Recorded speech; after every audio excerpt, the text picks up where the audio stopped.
United Nations general assembly में आज जब प्रधानमंत्री नरेंद्र मोदी बोलेंगे तो कैसा माहौल होगा, यहाँ का जोश बताना चाहिए। और यहाँ की तालियां, क्या उन तालियों से हम बता सकते हैं? तालियां हैं कहाँ आपकी? बिल्कुल, एक बार फिर से और हमारे अफगानी तो मित्रों को मायूस होने की जरूरत नहीं है। बहुत जल्द हालात वहां भी ठीक होंगे और ये उम्मीद, अगर आप लोग भी पुरुम्मीद हैं और आपको लगता है कि भारत खड़ा हुआ है साथ में और ऐसा होगा, तो फिर तालियां आपकी भी बजनी चाहिए। तालियां आपकी भी बजनी चाहिए। और आज आप आर्मी फटीक छोड़कर आए, मुझे अच्छा लग रहा है। आज आप एकदम आम अफगानी लग रहे हैं, बहुत बढ़िया। और अब इस चर्चा को आगे बढ़ाते हैं। क्या मैं स्वर्ण सिंह साहब के पास जा सकता हूं? स्वर्ण सिंह सर, अगर आप मुझे सुन रहे हैं तो कोई ऐसी बात जो आपकी विश लिस्ट में सबसे ऊपर है कि इसका जिक्र जरूर होना चाहिए और प्रायोरिटी में होना चाहिए?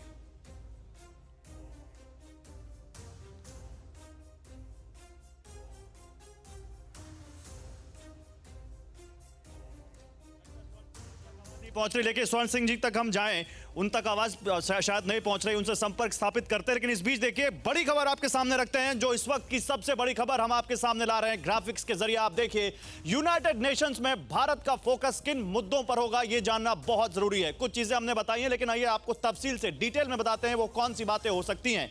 सबसे पहली बात जो यहां मेस्टन सर ने कही, आतंकवाद एक बहुत प्रमुख मुद्दा होगा जिस पर प्रधानमंत्री जरूर बोलेंगे और दुनिया को एक बार फिर से आगाह करेंगे कि गुड टेररिज्म और बैड टेररिज्म के बीच ना फंसकर हमें इंसानियत की तरफ देखना चाहिए। दूसरा मुद्दा, हिंद प्रशांत क्षेत्र, जिसकी भी बात यहां क्वाड समिट में उठाई गई, उस पर भी पीएम का फोकस हो सकता है। जल्दी से और भी कुछ मुद्दे हो सकते हैं जो हम बताते हैं दिनेश जी। अफगानिस्तान और जलवायु परिवर्तन। जी, अफगानिस्तान को लेकर पूरी दुनिया फिक्रमंद है, लेकिन पाकिस्तान तालिबान को मान्यता दिलाने की होड़ में लगा हुआ है। चीन भी इसी होड़ में है, रूस भी इसी होड़ में है, कतर भी इसी होड़ में। लेकिन मजे की बात देखिए, पाकिस्तान ने खुद ही मान्यता अभी तक नहीं दी है। इससे बड़ी कोई आयरनी हो सकती है? फिर देखिए आप, जलवायु परिवर्तन, क्लाइमेट चेंज बहुत बड़ा मुद्दा है।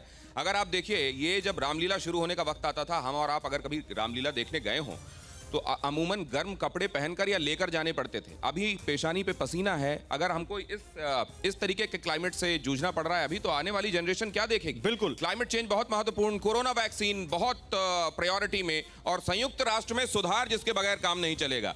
यूनाइटेड नेशन नाम का यूनाइटेड नेशन न रह जाए। बिल्कुल, क्योंकि यूनाइटेड नेशंस की भूमिका पर बड़े सवाल उठे हैं और खासकर तालिबान के अफगानिस्तान में आने के बाद और ज्यादा सवाल उठे हैं कि आखिर ये संस्था है कहां, दुनिया की रहनुमाई करने वाली ये संस्था आखिर कर क्या रही है, इस पर सब ने सवाल उठाया है।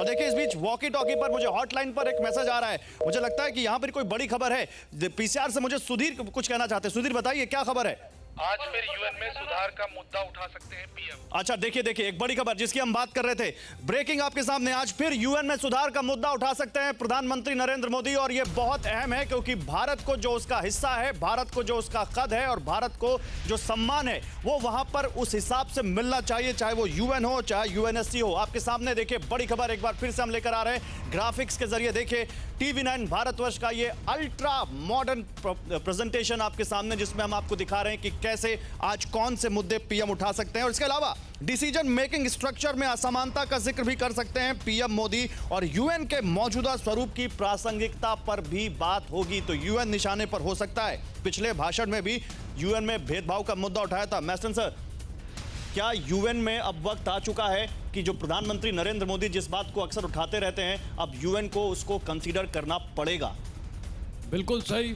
यूनाइटेड नेशंस को ये बिल्कुल इसमें सहमत होना पड़ेगा, क्योंकि restructuring of United Nations is highly important.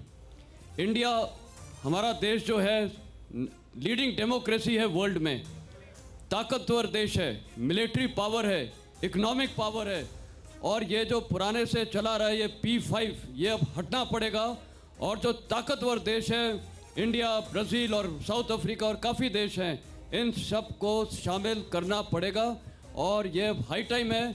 और इसमें इंडिया को लीड रोल लेना पड़ेगा, क्योंकि जब तक इंडिया इसमें नहीं आएगा, ये चाइना का एक जो वीटो है, ये बिल्कुल बंद होना पड़ेगा। और ये पूरे इलाके में अगर ड्रैगन को थामने वाला कोई दिखाई देता है पूरी दुनिया को, तो एलिफेंट ही दिखाई देता है। एलिफेंट की स्वाभाविक आदत होती है, शांत रहता है, अमूमन किसी से छेड़छाड़ नहीं करता, लेकिन अगर उसको छेड़ो तो घर तक छोड़कर आता है। हिंदुस्तान ने इस बार यह दिखा दिया है कि उसके तेवर क्या हैं। और अब आलम यह है कि चीन को यह रोना रोना पड़ रहा है कि देखिए, हमारी कुछ जमीन कब्जाई जा रही है। एक तो पहले ये कि ये चूड़ियां तोड़ने का मतलब समझ में आता नहीं है चीन की तरफ से। हिंदुस्तान ने कभी किसी की दूसरे की जमीन पर आक्रमण नहीं किया और ना किसी दूसरे की जमीन कब्जाई। फिर ऐसा क्यों है कौशिक साहब क्या ये इसलिए जरूरी है कि अगर रोते भी रहो तो ये शक नहीं होता कि गलत करने वाले हम हैं? क्या इसलिए? नहीं, ये बहुत स्ट्रैटेजिक आरोप लगाया है चाइना ने, क्योंकि चाइना को लगता है कि आज प्रधानमंत्री के भाषण में उस चीज़ का जिक्र होगा जो उसको सबसे ज़्यादा चुभने वाला है। कोरोना को लेकर सिर्फ कोरोना की बात नहीं होगी। मुझे लगता है प्रधानमंत्री या तो ऑब्लिकली या स्पष्ट शब्दों में जानना चाहेंगे कि कोरोना फैलाने वाले के साथ क्या हुआ, कोरोना किस देश से चला, उस देश की कितनी जिम्मेदारी थी इसको कंटेन करने की, उसने इस बीमारी को 3 महीने तक छिपाया क्यों, और अगर छिपाया उस 3 महीने में उसने 15 लाख नागरिकों को पूरी दुनिया में कोरोना के एजेंट, कोरोना के वायरस बनाकर पूरी दुनिया में भेजा। अगर प्रधानमंत्री ने ऑब्लिकली इस बात का जिक्र भी किया तो चाइना के लिए बहुत बड़ी फजीहत होगी। और पिछली बार भी जब भारत के बॉर्डर्स पर पीएलए आई तो कोरोना के तुरंत बाद आई थी ताकि पूरी दुनिया का ध्यान भटकाया जा सके। आज प्रधानमंत्री के भाषण से पहले भी ऐसा हुआ है।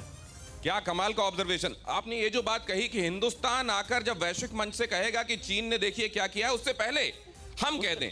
अमूमन ये होता है देखिए कि जो थाने जाकर पहले शिकायत करता है उसको सही मान लिया जाता है, और यही बहुत बदमाश गुंडे कई लोग करते भी हैं, लेकिन यहाँ ये होने वाला नहीं है। फिक्र आपकी, सोमवार से शुक्रवार रात 9 बजे सिर्फ TV9 भारतवर्ष पर।